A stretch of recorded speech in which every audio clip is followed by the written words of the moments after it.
একটা সুন্দর বিকেলে আমরা তিনজনে বেরিয়েছিলাম। দিনটা ছিল স্যাটারডে। স্যাটারডে মানেই এখানে একটা ছুটির মেজাজ থাকে। তোমাদেরকে আগেই বলেছি স্যাটারডে হচ্ছে এখানে হলিডে। তো আমিও ওয়েট করে থাকি, ফ্রাইডে আসলেই মনটা খুশি খুশি হয়ে যায় যে নেক্সট ডেতে বাইরে বেরোবো। ওই দিনেও সুন্দরভাবে আমরা তিনজনে বেরিয়ে গেছিলাম আদ্ভিককে খাইয়ে। তো বাইরেই খাওয়া দাওয়ার প্ল্যানিং ছিল, কিন্তু খাওয়ার মেনুগুলো কী কী নিয়েছিলাম বা চয়েস করেছিলাম সেগুলো আমি আর ভিডিওতে ওই দিন করতে পারলাম না, কারণ ছোটো যেহেতু আদ্ভিক না ভীষণ ছটপট করে, সবসময় ভিডিও নিতে পারি না।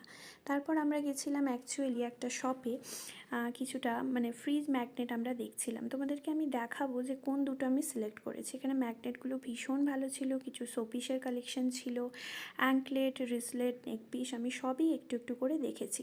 মোটামুটি ম্যাগনেটের প্রাইসগুলো 350, 450, 500 এরকম করে ছিল। প্রত্যেকটাই ডিপেন্ড করছিল কোয়ালিটির ওপর। তারপর আমি ব্যাক পোর্শনে গিয়ে কিছুটা এরকম নেকপিস রিসলেটেরও কালেকশন দেখেছিলাম, ভালো লেগেছিল। পরে গিয়ে নিয়ে আসবো ভেবে বাড়ি ফিরেছিলাম। ভালো থেকো সবাই, আবার দেখা হবে।